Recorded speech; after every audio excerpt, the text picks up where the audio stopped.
Silent ಆಗಿದ್ದಾರೆ D boss. ಮತ್ತೊಂದು breaking update. Parappana Agrahara ಜೈಲಿನಲ್ಲಿ ಮಂಕಾಗಿದ್ದಾರೆ ಪವಿತ್ರ ಗೌಡ. ಉಪ್ಪು ಖಾರ ರುಚಿ ಇಲ್ಲದ ಊಟ ತಿನ್ನಲಾಗದೆ ಪವಿತ್ರ ಪರದಾಟ ನಡೆಸ್ತಾ ಇದ್ದಾರೆ. ಒಲ್ಲದ ಮನಸ್ಸಿನಿಂದಲೇ ರಾತ್ರಿ ಮುದ್ದೆ ಅನ್ನ ಸಾಂಬಾರ್ ಚಪಾತಿಯನ್ನ ಸೇವನೆ ಮಾಡಿದ್ದಾರೆ. ಚಾಪೆ ಮೇಲೆ ನಿದ್ರಿಸ್ಬೇಕು ನೋಡಿ, ಅದು ಕೂಡ ಸಾಧ್ಯ ಆಗ್ತಾ ಇಲ್ಲ.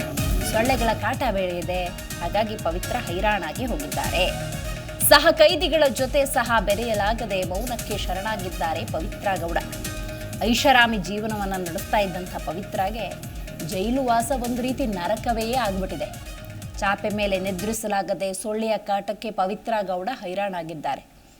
ಬಡತನ ಅಂದ್ರೂ ಸಹಿಸ್ಕೋಬೋದೇನೋ, ಬಡತನದಲ್ಲಿದ್ದರೂ ಕೂಡ ಹೇಗಾದ್ರೂ ಜೀವನವನ್ನು ಮಾಡ್ಬೋದು. ಆದರೆ 4 ಗೋಡೆಯ ಮಧ್ಯೆ ಆರೋಪಿ ಸ್ಥಾನದಲ್ಲಿದ್ದುಕೊಂಡು ಈ ರೀತಿ ಜೀವನ ನಡೆಸೋದಿದೆಯಲ್ಲ, ಅದು ಎಂಥವರಿಗೂ ಅಸಾಧ್ಯವೇ.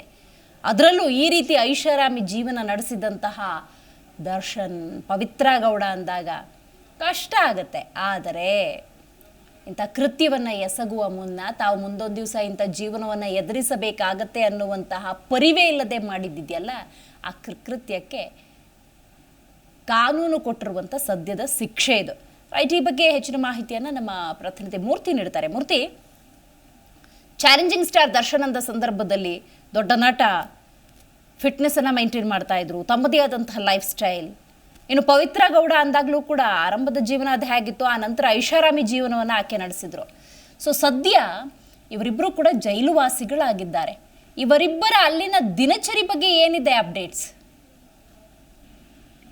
ಖಂಡಿತ ದಿವ್ಯಾ, ಏನ್ ಚಾಲೆಂಜಿಂಗ್ ಸ್ಟಾರ್ ಅಂತ ಹೇಳಿ ಹೆಸರು ಪಡ್ಕೊಂಡಿದ್ದಾರೆ. ಅವ್ರಿಗೀಗ ಆ ಜೈಲು ವಾಸ ಒಂದ್ ರೀತಿ ಚಾಲೆಂಜ್ ಆಗಿ ಇದೆ ಅಂತಾನೆ ಹೇಳ್ಬೋದು. ದಿನ ಫಿಟ್ನೆಸ್ ಅನ್ನು ಮಾಡಿ, ಒಂದು ಡಯಟ್ ಅನ್ನು ಮಾಡಿ, ಒಂದು ಇದೇ ರೀತಿ ಆದ ಆಹಾರವನ್ನು ಸೇವಿಸ್ತಾ ಇದ್ದಂತಹ ದರ್ಶನ್ಗೆ ಈಗ ಒಂದ್ ರೀತಿ ಆ ದಿನಚರಿ ಎಲ್ಲಾನು ಕೂಡ ಕಳೆದ 11-12 ದಿನಗಳಿಂದ ತಪ್ಪಿದೆ ಅಂತಾನೆ ಹೇಳ್ಬೋದು. ಹೀಗಾಗಿ ಮಾನಸಿಕವಾಗಿನೂ ಕೂಡ ಒಂದ್ ರೀತಿಯ ಎಲ್ಲಾನು ಕೂಡ ಮಾನಸಿಕವಾಗಿ ಕುಗ್ಗಿ ಹೋಗಿದ್ದಾರೆ ಅಂತಾನೆ ಹೇಳ್ಬೋದು. ಇತ್ತ ದಚ್ಚು ಒಂದ್ ರೀತಿ ಮಾನಸಿಕವಾಗಿ ಮತ್ತು ದೈಹಿಕವಾಗಿ ಕುಗ್ಗಿ ಹೋಗಿದ್ರೆ, ಅತ್ತ ಪವಿತ್ರ ಗೌಡನು ಕೂಡ ತನ್ನಿಂದ ಈ ತರ ಎಲ್ಲ ಆಯ್ತು, ತನ್ನಿಂದ ತನ್ನ ಗೆಳೆಯನಿಗೆ ಈ ರೀತಿ ತೊಂದರೆ ಆಯ್ತಾ, ನಾನೇ ಇದಕ್ಕೆಲ್ಲ ಕಾರಣ ಅನ್ನೋ ರೀತಿಯಲ್ಲಿ ಒಂದ್ ರೀತಿ ಆ ಒಂದು ಕೊಠಡಿಯಲ್ಲಿ ಮೌನಕ್ಕೆ ಜಾರಿ ಇರ್ತಕ್ಕಂಥದ್ದು.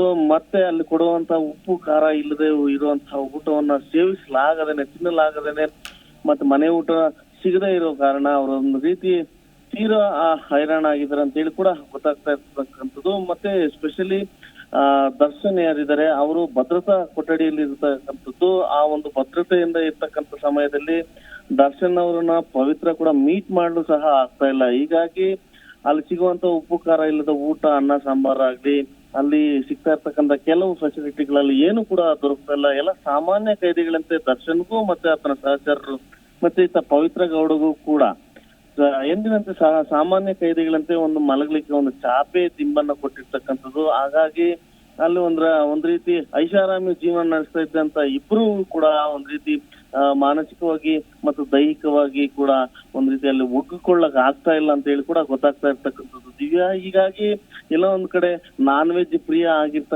ಆಗಿದ್ದಂತಹ ದಚ್ಚು ಕೂಡ ಅಲ್ಲಿ ಕೊಡ್ತಾ ಇರ್ತಕ್ಕಂಥ ಅನ್ನ ಸಾಂಬಾರ್ ಕೂಡ ಮನಸ್ಸು ಒಗ್ಗಲಾರದೆ ಅದನ್ನೇ ತಿನ್ಲೇಬೇಕು, ಮತ್ತೆ ತಿಂದೇ ಇದ್ರೆ ಬೇರೆ ದಾರಿ ಇಲ್ಲ. ಹಾಗಾಗಿ ಮನೆ ಊಟನೂ ಕೂಡ ಪ್ರೊವೈಡ್ ಮಾಡಿಲ್ಲ. ಮನೆ ಊಟ ಪ್ರೊವೈಡ್ ಮಾಡ್ಬೇಕಂತಂದ್ರೆ ನ್ಯಾಯಾಲಯದಿಂದ ಪರ್ಮಿಷನ್ ತಗೋಬೇಕಾಗುತ್ತೆ. ಹೀಗಾಗಿ ಇವೆಲ್ಲ ಕಾರಣಗಳಿದ್ರು ಕೂಡ ಇದು ಆಗ್ತಾ ಇಲ್ಲ ಅನ್ನೋ ಕಾರಣದಿಂದ ಹೀಗಾಗಿ ಒಂದ್ ರೀತಿ ಅಲ್ಲೇ ಕೊಡುವಂತ ಆಹಾರವನ್ನ ಮನಸ್ಸು ಒಪ್ಪಲಾರದೆ ಹಸಿವನ್ನು ನೀಗಿಸಲೇಬೇಕಲ್ವಾ, ಆ ಕಾರಣದಿಂದಾಗಿ ಸೇವಿಸ್ತಾ ಇರ್ತಕ್ಕಂಥದ್ದು. ಇದು ಪವಿತ್ರ ಗೌಡ ಮಹಿಳಾ ಡಿ ಬ್ಯಾರಕ್ ಸೆಲ್ ನಲ್ಲಿ ಇರ್ತಕ್ಕಂಥ ಪವಿತ್ರ ಗೌಡನು ಕೂಡ ಸಹ ಬಂದಿಗಳ ಜೊತೆ ಮಾತಾಡದೆ, ಯಾರನ್ನೂ ಕೂಡ ಮಾತಾಡದೆ, ಅಂದ್ರೆ ದರ್ಶನ್ ಜೈಲಿಗೆ ಬಂದ ದಿನದಿಂದ ಈಚೆ ಇನ್ನೊಂದಷ್ಟು ಮಾನಸಿಕವಾಗಿ ಕುಗ್ಗಿ ಹೋಗಿರ್ತಕ್ಕಂಥದ್ದು. ಅಂದ್ರೆ ಅಲ್ಲಿ ಮೀಟ್ ಮಾಡ್ಲಿಕ್ಕೆ ಆಗ್ತಿಲ್ಲ, ಮಾತಾಡ್ಲಿಕ್ಕೆ ಆಗ್ತಿಲ್ಲ. ಅಂದ್ರೆ ದರ್ಶನ್ ಇರುವಂತಹ ಕೊಠಡಿ ಬಳಿ ಕರ್ಕೊಂಡು ಹೋಗ್ತಾ ಇಲ್ಲ. ಎಲ್ಲರನ್ನೂ ಕೂಡ ಪರಿಪರಿಯಾಗಿ ಜೈಲಿನ ಸಿಬ್ಬಂದಿ ಪರಿಪರಿಯಾಗಿ ಕೇಳ್ಕೊಳ್ತಾ ಇದ್ರು ಕೂಡ ಅವರು ಭದ್ರತೆ ದೃಷ್ಟಿಯಿಂದ ಅವ್ರನ್ನ ಕರ್ಕೊಂಡು ಹೋಗಕ್ ಆಗ್ತಾ ಇಲ್ಲ. ಅವ್ರನ್ನ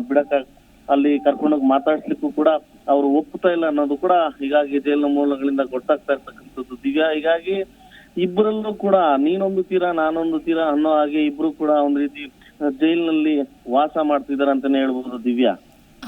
ಹೌದು ಮೂರ್ತಿಗ, ಸಹಜವಾಗಿ ಜನಸಾಮಾನ್ಯರಿಗೂ ಒಂದು ಕುತೂಹಲ ಇರುತ್ತೆ.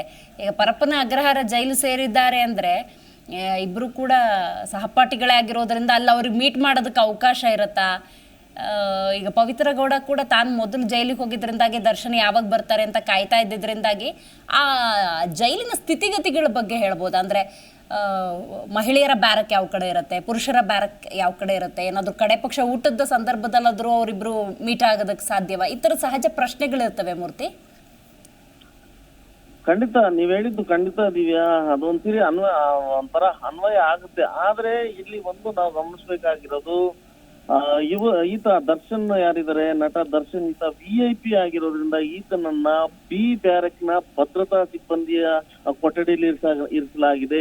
ಈ ಒಂದು ಬ್ಯಾರಕ್ ಎಲ್ಲಿರುತ್ತೆ ಅಂದ್ರೆ ಜೈಲಿನ ಮೇನ್ ಗೇಟ್ ಏನಿರುತ್ತೆ, ಆ ಜೈಲಿನ ಮೇನ್ ಗೇಟ್ ನ ಎಡಭಾಗದಲ್ಲಿ ಆ ಮೇನ್ ಗೇಟ್ ಗೆ ಹೊಂದಿಕೊಂಡಿರ್ತಕ್ಕಂತಹ ಒಂದು ಫಸ್ಟ್ ಫ್ಲೋರ್ ನಲ್ಲಿ ಇರ್ತಕ್ಕಂತಹ ಒಂದು ಬ್ಯಾರಕ್ ಇದು. ಮತ್ತೆ ಪವಿತ್ರ ಗೌಡರ ಸೆಲ್ ಇರ್ತಂದ್ರೆ ಅದು ಡಿ ಬ್ಯಾರಕ್, ಅಂದ್ರೆ ABCD. ಇದು ಬಿ ಮಧ್ಯೆ ಒಂದು ಸಿ ಬ್ಯಾರಕ್ ಇರುತ್ತೆ. ಡಿ ಬ್ಯಾರಕ್ ಅಂದ್ರೆ ಒಂದು ಜೈಲಿನ ಒಳಗಡೆ ಇರ್ತಕ್ಕಂತ ಒಂದು ಮೂಲೆಯಲ್ಲಿ ಇರ್ತಕ್ಕಂತ ಮಹಿಳಾ ಬ್ಯಾರಕ್ ಅದಾಗಿರೋದ್ರಿಂದ ಅವ್ರಿಗೂ ಇವ್ರಿಗೂ ಸುಮಾರು ಮಿನಿಮಮ್ ಒಂದು 300ರಿಂದ 400 ಮೀಟರ್ ಇರ್ತಕ್ಕಂತ ಒಂದು ಸೆಲ್ ಆಗಿರೋದ್ರಿಂದ ಹೀಗಾಗಿ ಅವರನ್ನ ಇಲ್ಲಿ ಕರ್ಕೊಂಡ್ಬಂದು ಬಿಡಲಿಕ್ಕೆ ಸಾಧ್ಯ ಇಲ್ಲ. ಇಲ್ಲಿಂದ ಒಂದ್ ವೇಳೆ ಏನಾದ್ರು ದರ್ಶನ್ನೇ ಹೋಗಿ ಮೀಟ್ ಮಾಡ್ಲಿಕ್ಕೆ ಸಾಧ್ಯ ಆಗುತ್ತೆ ಅನ್ನೋದಾದ್ರೆ ಅದಕ್ಕೂ ಕೂಡ ಅವಕಾಶ ಇಲ್ಲ. ಯಾಕಂತಂದ್ರೆ ಇವರೊಬ್ಬ VIP ಆಗಿರೋದ್ರಿಂದ. ಮತ್ತೆ ಪ್ರಮುಖವಾಗಿ ಇಲ್ಲಿ ಗಮನಿಸ್ಬೇಕಾದ್ರೆ ದರ್ಶನ್ ಒಂದು ಜೈಲು ಸೇರಿದಾಗ್ಲಿಂದನೂ ಕೂಡ ಇವತ್ತಿನವರೆಗೂ ಕೂಡ ಅಲ್ಲಿನ ಸಿಬ್ಬಂದಿಗೆ ಒಂದು ರೀತಿ ಟೆನ್ಷನ್ ಆಗಿದ್ದಾನೆ ಅಂತ ಹೇಳ್ಬೋದು. ಯಾಕಂತಂದ್ರೆ ಒಬ್ಬ ಸೆಲೆಬ್ರಿಟಿ ಆಗಿರೋದ್ರಿಂದ ಜೈಲಿನ ಒಳಗೆ ಈತ ಎಂಟ್ರಿ ಆದ ಮರುಕ್ಷಣವೇ ಅಲ್ಲಿನ ಅವರ ಅಭಿಮಾನಿಗಳು ಕೂಡ ಎಲ್ಲರನ್ನೂ ಕೂಡ ಅವರ ಒಂದು ಹರ್ಷೋದ್ಗಾರ ಮನೆ ಮಾಡಿದೆ ಅಂತ ಹೇಳಿ ಕೂಡ ಗೊತ್ತಾಗಿರ್ತಕ್ಕಂಥದ್ದು. ಹೀಗಾಗಿ ಒಂದು ಕೊಠಡಿಯಿಂದ ಹೊರಭಾಗದಲ್ಲಿ ಕಂಡುಕೊಂಡ್ರೆ ಅಥವಾ ಕಾಣಿಸಿಕೊಂಡ್ರೆ ಒಂದ್ ರೀತಿ ಗಲಾಟೆಗಳು ಶುರುವಾಗ್ಬೋದು, ಅದು ಚೀರಾಟ ಶುರುವಾಗ್ಬೋದು ಅನ್ನೋ ಒಂದು ದೃಷ್ಟಿಯಿಂದ ಈತನನ್ನ ಒಂದು ಭದ್ರತಾ ಸೆಲ್ ನಲ್ಲಿ ಇಟ್ಟಿರ್ತಕ್ಕಂಥದ್ದು. ಹೀಗಾಗಿ ನಂತರ ಮಹಿಳಾ ಬ್ಯಾರಕ್ನಿಂದ ಇಲ್ಲಿಗೆ ಪವಿತ್ರ ಗೌಡರನ್ನ ಕರ್ಕೊಂಡ್ ಬರುವಾಗ್ಲೂ ಕೂಡ ಮಧ್ಯೆ ಇರ್ತಕ್ಕಂತ ಅಕ್ಕಪಕ್ಕದ ಸೆಲ್ ನಲ್ಲಿ ಇರ್ತಕ್ಕಂತ ಒಂದು ಬಂದಿಗಳು ನೋಡಿದ್ರು ಕೂಡ ಒಂದ್ ರೀತಿ ತೊಂದರೆ ಆಗ್ತದೆ.